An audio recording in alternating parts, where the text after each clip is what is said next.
When was the last time you had a desire? Maybe a moment ago when you chose to play this episode. Maybe you had a desire to educate yourself, to know more. Or maybe it was a desire to just be in peace for this moment. And I'll be very flattered to know if your desire was just to listen to my voice.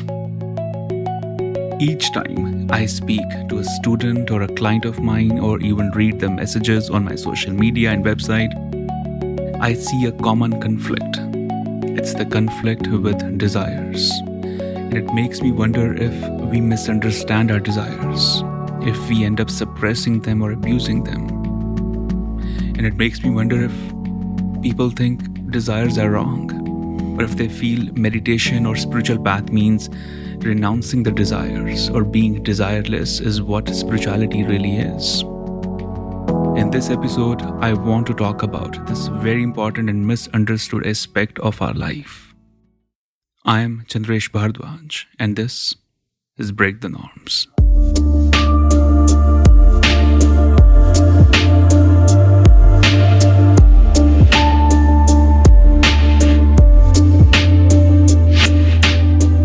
Before I begin to talk about desires, I have to ask you, do you have a conscious longing to be in the foothills of Himalayas and experience meditation, mantras, goal setting, intention manifestation, and a lot more powerful stuff to evolve your being?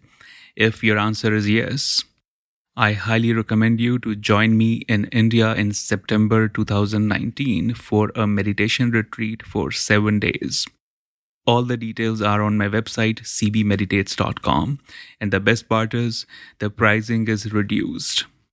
So don't overthink, don't overanalyze. If you feel you need to be in India, you need to go through a powerful transformational experience, India retreat is going to be a game changer. I have been doing this for 10 years. And trust me, this small group turns out to be so powerful, so heartwarming, and so memorable for not just the seekers who are in the retreat, but for me as well. And this is the reason I keep doing these retreats. So go to cbmeditates.com, read the details, and if that resonates with you, write us an email through the website, and someone from my team will connect with you as soon as possible. So before I begin to talk about the topic of desires, I have to explain this one Sanskrit salutation. It's called Ji. That's how it's spelled. In Hindi language, we use the word Ji to bring a certain respect to people. For example, if your name is Denise, I would say Denise Ji. That's how I will address you. And people in the South Asian community call me Chandresh Ji. That's how they show their respect. So it's slowly fading away in the Indian culture, but in the spiritual circle, it's still very much the norm of how to address people. And I'm explaining it to you because I'm going to use the word Guruji very often. So Guruji means Guru, but with a respectful salutation. All right. Speaking of desires, I've always had desires, just like every other human being or every human being on the planet, or every living being on the planet. But I had a very strong, very close encounter with desire within the first 2 years of starting my work. I have always experienced my struggle with desires or my experience with desires, but that I was a teenager. I was in the student mode to learn everything, and I never actually thought much about desires, because I've always been a very ambitious person. So I never really divided the lines between ambition, desire, impulsiveness, and all that stuff. But I started to experience it within the first 2 years when I was doing the talks in New York City. And my talks were very much focused on bringing together the seekers who really wanted to seek enlightenment. And when I say really wanted to seek enlightenment, I was basically looking for people who were as obsessed and as ambitious as me in opening the third eye chakra, or in really going deeper into the divinity within. And that's a topic for another podcast, how I released those expectations from my system. But something started to happen with that group. So group was increasing, And there were certain days where I would feel very fulfilled and rewarded, and there were certain days which were kind of not joyful enough and very stressful. And it was also the time I needed to establish a certain work model. I mean, I had left my Wall Street job and this was my bread and butter. So I needed to really make sure this is a very clearly defined work model. And that was quite a struggle to really understand. And I remember sharing my struggle, my challenges with the work with my guru. And, Guruji said, you are focusing so much on enlightenment, on self-awareness, on bringing people the opening of third eye chakra. And that's great, that's beautiful, but not everyone is looking for that. And I said, no, I think people in my group, and they are exactly looking for that. And he said, that's probably what you are thinking because you are projecting your own desires on them, maybe your own goals on them. So you need to reflect on what exactly are they looking for. And trust me, when you really put them in this compassionate, relaxed space and ask them, what are you really looking for? No one will answer enlightenment. And I disagreed with him because, as a 22-year-old, you really think you know it all. And I did this little experiment with them. So it was Sunday morning. We used to have Sunday morning meditation classes in Long Island. A lot of people gathered, and it was after the meditation when everybody's relaxed, happy, joyful. And I passed on, little slip, a paper slip, and with a pen. And I said, I would love to know what exactly are you looking for out of your meditation practice? And feel free to write in one line or a couple of lines, but just be yourself, and you don't have to write your name. I'm just collecting it to just understand your curiosities. There's no judgment, nothing. And before I allowed them to write, I cracked a few jokes and we shared some stories. So everybody was really relaxed. And then they submitted the paper slips. And after they went home, out of curiosity, I started reading every note.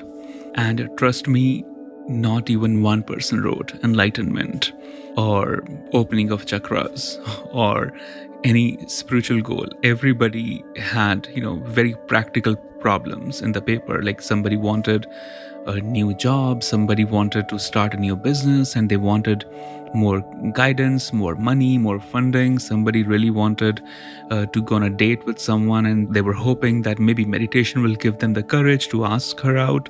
So it was a lot of interesting problems, very practical, very, very human problems. And that made me realize that no one is really interested in enlightenment. And that makes complete sense. I mean, this is something I also shared, that if you are not fulfilled emotionally, financially, mentally, then you will not be inspired enough to dive deeper into meditation. And this is why when I work with people, my first approach is to make sure they are materially successful and happy, because only then I can tell them, you got to meditate for 2 hours or 3 hours. You should be shutting down everything for next 3 days and just focus on meditation.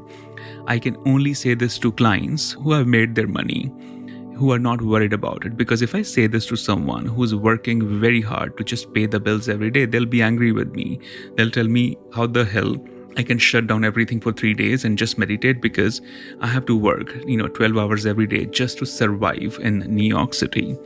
And I learned this lesson through my own experience when I was trying to hustle and trying to really understand the work model and stuff. And I also experienced this with tons of different variety of clients.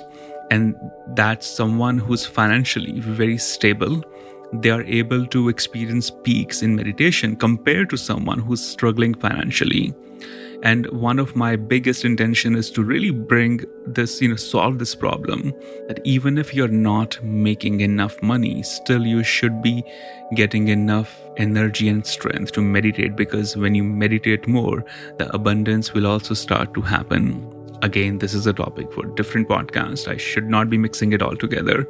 So when I read those notes, I saw them after a few days, and majority of people were still present in the next session. And I shared with them that I was really surprised to see that all of you, shared very practical and beautiful problems. I'm not judging them at all.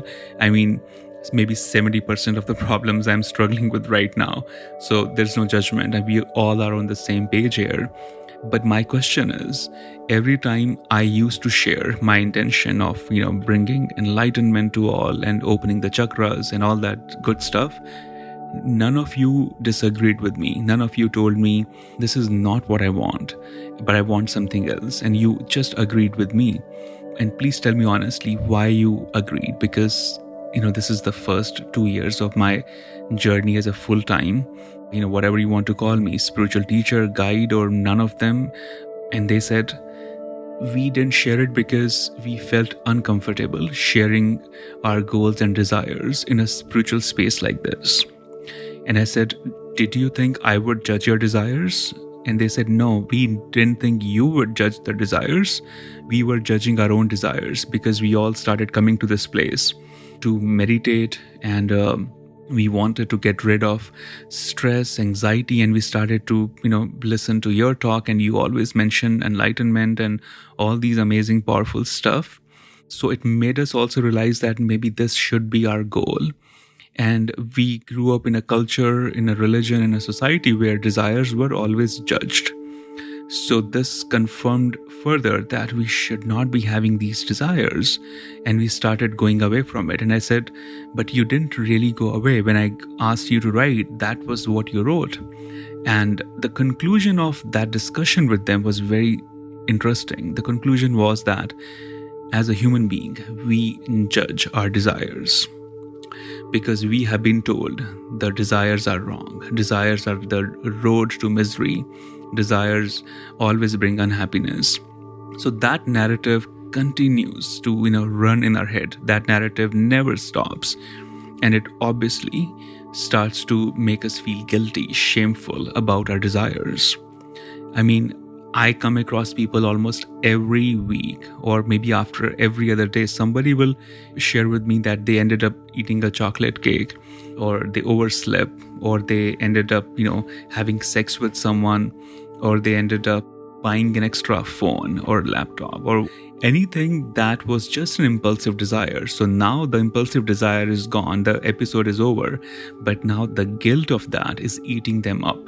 And I tell them, what has happened, it's gone. It does not exist. But what exists right now is this present moment awareness. And you can waste it by either feeling guilty, or you can learn the lesson. You can take a moment to reflect within and understand why exactly you did what you did. Because that feedback could be game changer. It's so important to reflect within and ask yourself where exactly these desires are leading you to, where exactly they're coming from. And there are many people who join the path of spirituality with the hope that maybe it's going to cultivate a certain sense of desirelessness. Maybe they'll stop having desires. And let me tell you something, my friends, if you are a human, desires will continue to play a very important role in your journey. That desirelessness happens, but it happens after a certain stream of meditations. When a certain layer of consciousness is experienced and you go beyond that, and it's an effortless outcome of your spiritual practice. And for 99% people, it does not happen in this lifetime, because we are a complex being. We live and love through the mind, and mind will never ever allow us to be desireless. And when that state of desirelessness happens, that's a state of Buddha. That's a state of being Christ consciousness. That's a state when Shiva, Krishna, and all the godly beings are dancing with you. So that's a different topic, different podcast, because I don't want you to straight away take you to the PhD level when we are still trying to learn ABCD. Okay? We have to go through this process organically. There's no rush, nothing to achieve here, just simple organic energy. Okay? So never fall into that trap of being into this desirelessness, because that desire of being desirelessness is worse. I come across people who go through these phases where they feel they should not have any desires and it's all wrong. And some of them become monks, some of them start doing very crazy things, and it messes up their head, it messes up their mind, and they come back with even more intensify and a very toxic desire within them. And I'm sure it will not take you too long to just, figure out these people around you. It's that fabric of society is complicated. Religion, certain spiritual schools have made it even more complicated. But good news is that, this is 2019 and we have a lot of power, a lot of freedom to think freely, to live freely, and to speak our truth, to live our truth. So make the most of that freedom. It's something I never take for granted. When you read history, you understand that how humans were so suppressed. I mean, we are still suppressed and controlled, but it's huge shift than, ever before. So relax that entire goal of not having desires, because that's not going to work out. And stop spiritualizing your desires. Stop romanticizing them as well. Desire is just a desire. If you understand your desires as they are, you will have less judgment on them. Because judging your desires is the last thing you want to do. If you end up eating a chocolate cake while you were on diet, if you end up sleeping with someone and you feel you should not have done that, or if you end up buying something which you should not have bought, or if you started gambling or doing some really crazy stuff that's messing up your mental health, relax. Take a deep breath and allow yourself to reflect deeper and ask yourself why exactly I'm having this desire. Be brutally honest with why these desires are showing up, because these desires are simply a symptom of what is, longing within you, what is happening within you. And the more you release your desires from various labels, from various boxes, the more you can see them and witness them with no judgment. Desire is just desire, all right? Don't complicate this process. The more you will see them as just desires, the more control and management you will start to have over them. And you will find something very interesting, that so many of your desires, I could even say 80 or 90% of your desires, are not even your desires. They are simply repetition of some past memory or a result of social conditioning. I mean, so many of my friends and the people in 20s and 30s I know who are, getting into marriage, having kids, and I ask them, why are you having children? They don't have an answer. It's simply part of the cultural conditioning. The many things we keep on doing, which has no context, no root, no meaning, no philosophy in our life, and we are simply doing it because it's the memory of our ancestors. It's making us do things, and we are still not free from that. We are still part of this cultural conditioning. It would take courage, conscious action, a lot of self-reflection to break that social conditioning, because your desires should be your desires. You should not be simply on this automated mode when you're doing things for the heck of it and you have no clue why you're doing it. And those who are listening, this is something very important. Please take a moment to just ask yourself, am I really having these desires because of certain conditioning in my DNA? There is a good chance that you are doing things simply because it's been happening for hundreds of years, thousands of years, and it has no social, spiritual context in your being. And good news, you can break this pattern. You can put an end to it. You can fully end it, fully bury it, throw it out there. But it's for you to do it. It's going to take work. It's going to be a little challenging because you're going to pick up this battle against a lot of norms. It's going to be worth it. So take time to understand what desires are part of your being, which are simply conditioning and memories repeating themselves again and again. And this brings me to the topic of conscious desires and impulsive desires. So when you start meditating on your desires, you will start to see a very interesting division. One of them is conscious desire and the other one is impulsive desire. As I said, desires are just desires. But when you start meditating on them, you will start to see the fine layers in each desire. The root of desires are very interesting. They reveal a lot of powerful stuff. So The unconscious desire is the one that always leads you into problem. It's a troublemaker. These desires are really not our desires, okay?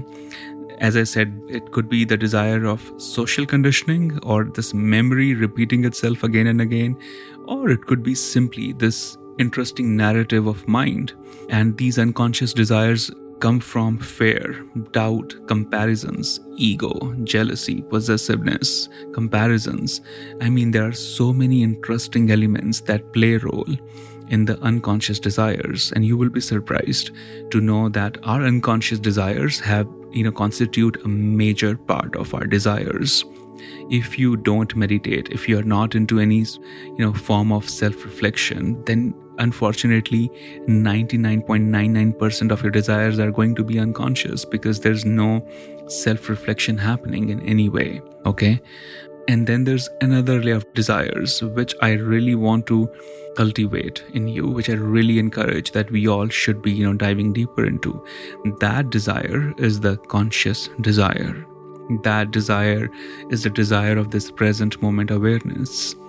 That conscious desire is your soul's longing to grow and to evolve and to live its true meaning in this world. That conscious desire starts to become more powerful when we meditate every day. The root chakra and the third eye chakra, they play a very important role in cultivating this conscious desire, because root chakra is the chakra where we release all the anxiety, suppression, all the crazy stiffness, and we start to become very comfortable with our emotional energy, sexual energy, spiritual energy. And the third eye chakra, the Agya chakra, is the chakra of willpower, intuition, higher awareness. The more you connect with Agya chakra or third eye, the more conscious desires start to grow through you. And the more deeper you go into your higher awareness, the less effort it takes to manifest your desires. All right. So it becomes a very interesting context that the more you meditate, the more you start to connect with higher awareness. The more you connect with higher awareness, the lesser it takes to manifest your desires, because we don't get what we want, we get what we are. So if you are an aware being, if you are being with crystal clear awareness, a high vibrating consciousness, you're going to attract that, all right? So what you're attracting right now is somewhere very deeply connected to the fabric of your roots, to the fabric of your awareness. And I'm going to briefly explain how to cultivate and manifest these conscious desires in a much effortless way. Hopefully this will work. And if you are going to experiment with this, do let me know through my website cbmeditates.com or on my Instagram @cbmeditates. I'll be very curious to know how you will use it and how this is going to become a certain interesting instrument in evolving. So number one step for manifesting and cultivating the conscious desire is setting clear intentions. Intention is the fuel of your consciousness. In Sanskrit, we call intention sankalpa. And sankalpa is extremely important ritual in all the Eastern traditions. In fact, in the India retreat, we do this 4-hour mantra ceremony, which is only focused on setting your intentions. It's only focused on manifesting and fueling that intention with mantras. And there are scholars who join this, and the ceremony goes on for 4 hours. That's how important intention is in the Eastern spiritual traditions. So do not take your intentions for granted. Do not treat them casually, because they are the fuel to your growth. They are the fuel to your consciousness. The more clear intention you have, the more positive intention you have, the easier it will become for your consciousness to move and to flow. So one thing you can do, write down your intentions. An intention could be as short as, for a day, or you could set intention for every day, or you could have a short-term intention for 3 months or 6 months, or you could also have a longer intention for 1 year or 2 years. Most people start out with a monthly intention or a 6-month intention. Now, intentions are not your way of dictating the universe. All right. So intention is basically you're planting a seed.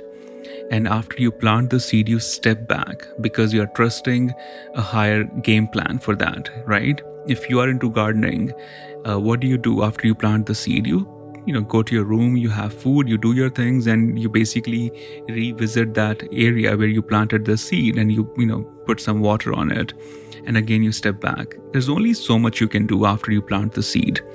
So with intention, that's exactly what you have to do. You plant the seed of intention, then you step back, you detach yourself from it.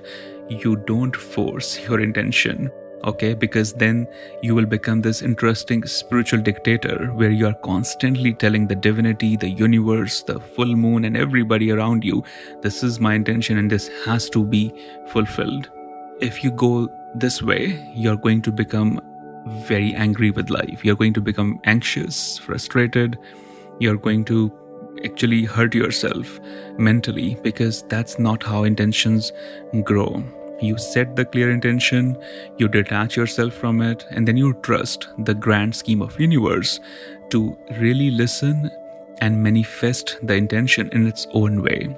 So one interesting thing starts to happen, because when you set the intention and you trust the universe, the grand scheme of universe, to manifest it, you also show a certain respect, a certain honor to that grand scheme of universe. You're not telling it that I know better than you, because you don't. The only thing we know is that we know nothing.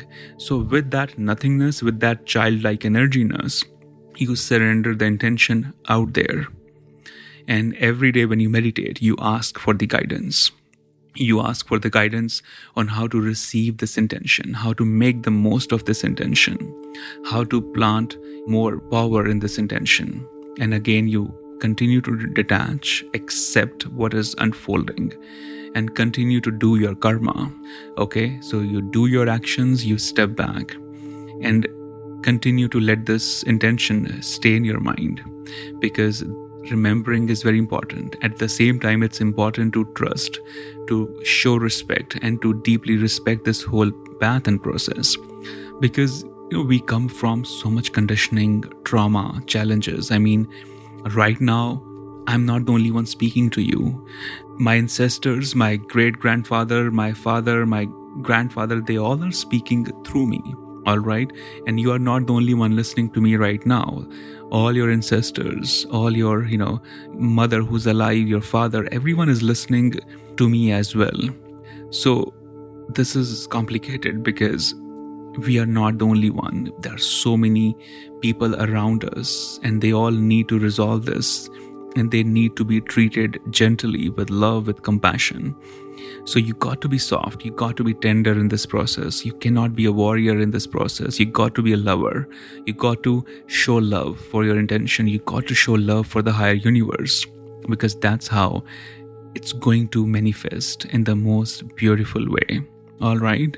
So I'm going to leave you with this thought, and I do hope to see some of you in India setting intentions with me. This episode was, something that I wanted to talk to you for a long time. So thank you for giving me the space to share it, and thank you for listening and sending your questions.